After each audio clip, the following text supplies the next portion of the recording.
Alright, welcome back to the kitchen jam session. Today we're making white bean and kale soup. It's like a very hearty soup, almost like a stew. So what I'm going to start off with is we're going to roast some tomatoes. So to this pan here, I have the oven at 425 degrees. I'm going to use olive oil for this dish, make around 2 teaspoons. You don't really need much. You're going to roll the tomatoes around. And then I have here, I'd say like 2 cups of cherry tomatoes, like a package of cherry tomatoes. I haven't cut them, I just washed them and dried them out. I'll go ahead and add that in there. And then the next thing I'm going to add is some chopped sage. Probably around, I like a lot of sage. If you don't like sage, you could skip it. But this is about 7 or 8 big leaves of sage. And then just a little salt to taste. Don't need really much. So go ahead and give that a good stir. Make sure all the tomatoes are coated with oil and the sage as well. And the sage is gonna fry up real nicely. I'm just gonna use my hands here real quick. Wash them afterwards. So it looks pretty good. Now I'm just gonna stick this in the oven. Should I wash my hands first? So I'll stick this in the oven for around 25 minutes. And while this is cooking, we'll get started on the soup base. So by the time these are done, hopefully our soup is ready for the tomatoes to go in. So go ahead and add this in. Alright.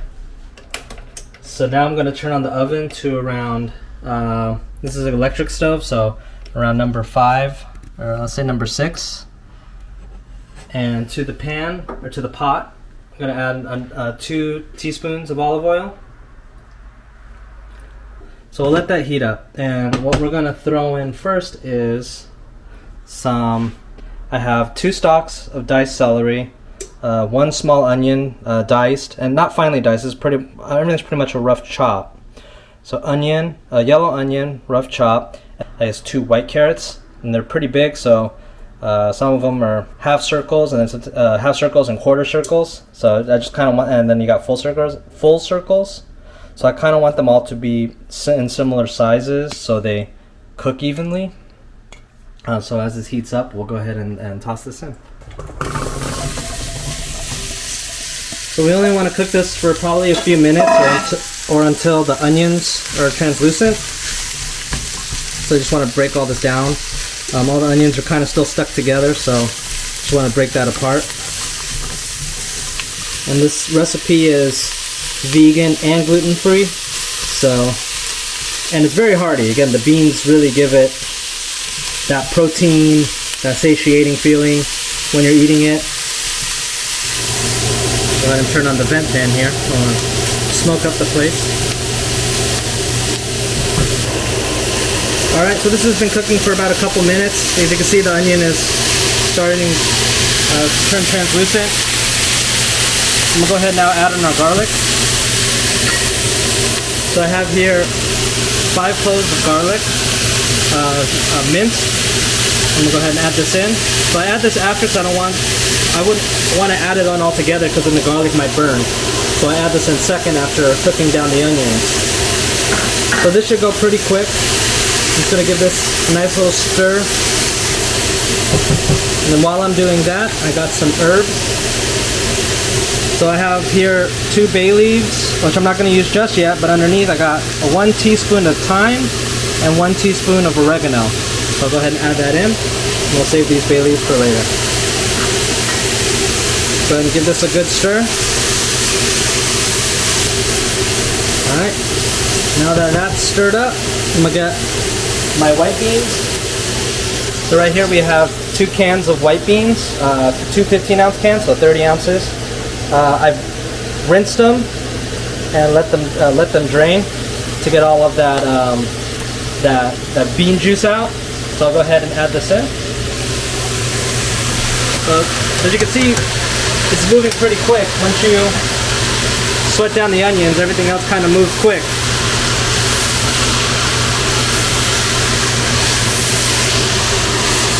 So give this a quick stir here.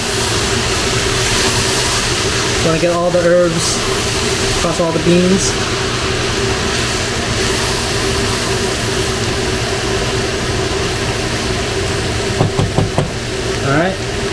Now to the pot, I'm going to add 5 cups of water. You can add 5 cups of vegetable stock, but we use our vegan chicken bouillon, which we'll link in the description. It gives it that kind of chicken seasoning flavor without any chicken.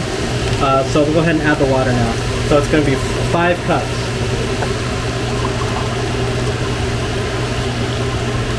1, 2, 3, 4, and 5. Alright. Now those 2 bay leaves, we'll go ahead and add those in.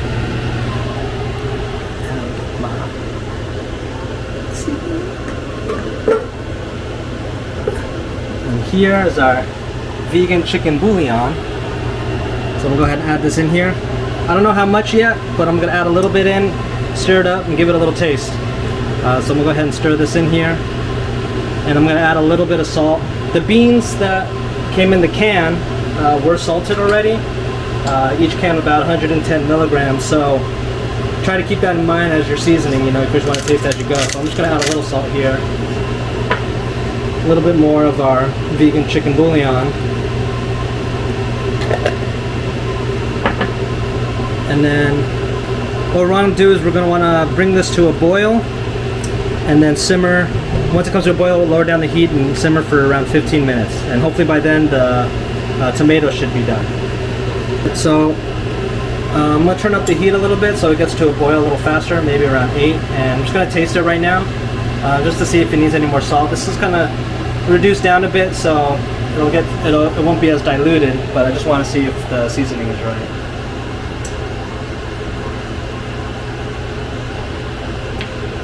Pretty good. I'm just going to add a little bit more of the vegan chicken bouillon. This one doesn't have that much salt, so and maybe another crack of salt. And then I'm just going to let this boil. I think we're good right now. So I'll go ahead and cover it and just keep an eye out for it when it starts to boil. Alright, so the soup is now boiling. I'll go ahead and lower the heat to a simmer. And what I like to do with these electric stoves, since it's continuing to boil, I'm just going to move it off the heat. As this burner cools down, this will continue to boil, and now it's simmering. So we'll give this about 30 more seconds here. And we'll move it back on the burner and cover it.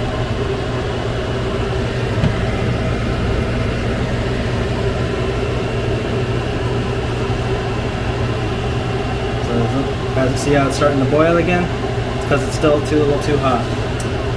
Go ahead and cover this, let this cool off.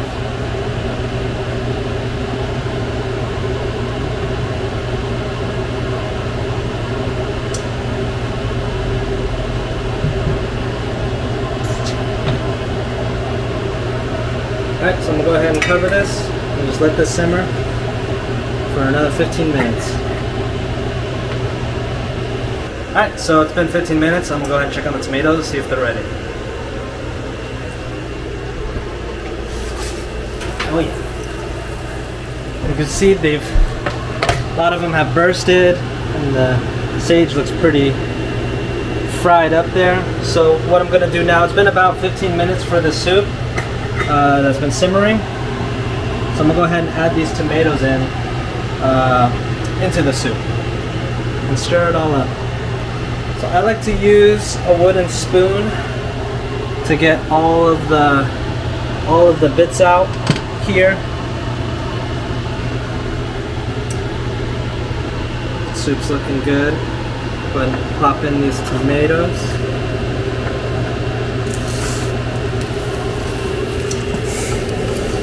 Try not to splash myself and burn myself.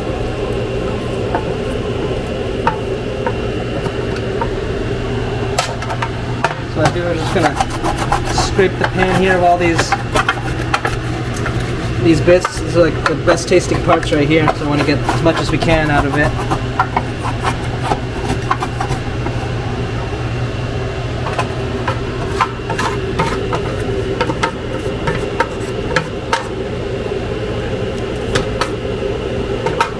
one thing I can do too is just get a little soup in here, get a little liquid. Keep breaking it down, repeating the process. So once you get a little soup in there, it breaks down a lot easier. Yeah, it's like deglazing this pan, only to put it back in the pot.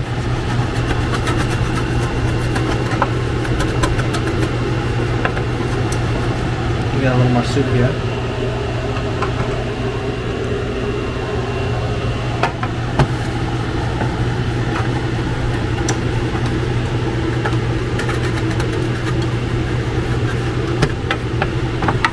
Alright, so I think it's about clean. As clean as I can get it for right now.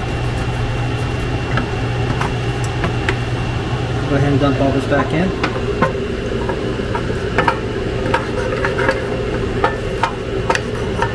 Also, what helps too is using a rubber spatula. As much as you can of this juice.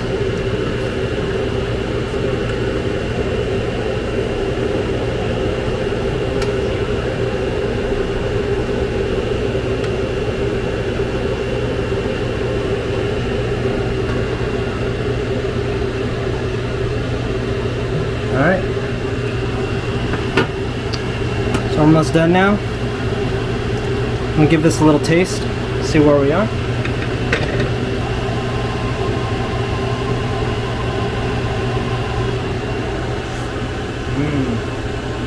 Now you can taste the sage in the soup. I don't think it needs any more salt. So what I'm gonna do now, I'm gonna turn up the heat a little bit. It's not simmering just yet. I think I turned it down a little bit too low. So here I just got some pre-packaged chopped kale that's been washed. It just came out of the package. So it's about half the package of kale. This is gonna wilt down when I start to add it in. Probably take around 5 minutes. As you can see, there's still little stems in here, so those will take a little longer to cook down. But it'll make a nice addition to the soup to give it, more vegetables. So yeah, we'll go ahead and add this kale in right now.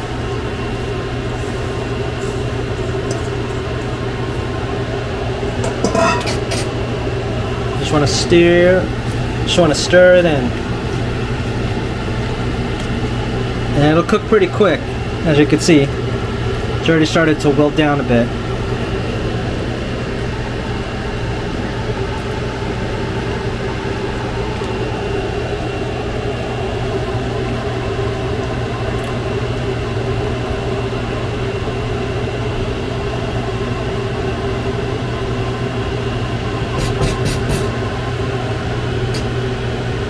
Alright, so I'm going to give this just a couple more minutes, and then we're going to add some lemon zest. So I have a lemon right here. Take the zest off all of it, and then we'll cut it in half and use it to serve with the soup. But it tastes really good when you add lemon to the soup. Time to add in some lemon zest. I got a little microplane here. I don't want to go too far, I just want to get like the top layer off. And we'll go all around the whole lemon. Give it a few taps every once in a while so it just drops into the soup. Careful of your fingers. If you're scared, just take your time. You don't have to go super fast. You just want to get the first layer off. As you can see, it's not super white. It's just taking off the kind of the dark yellow.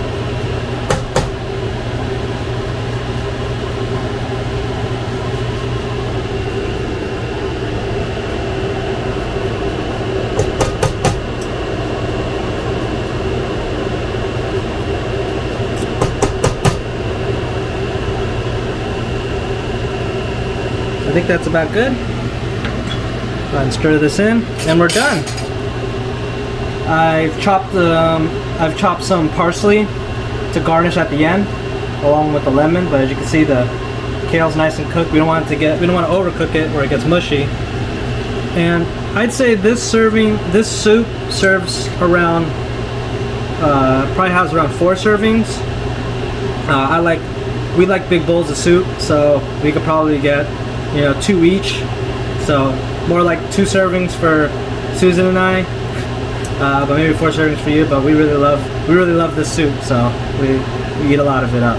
And it's gluten free, it's vegan, and it fills you up.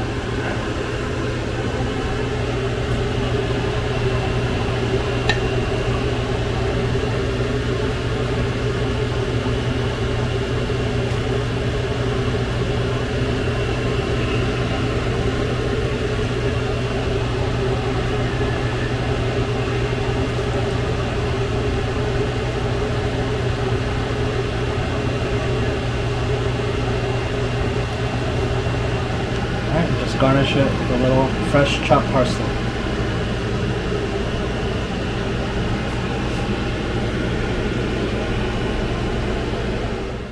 Alright, soup is served. Gonna add a little lemon.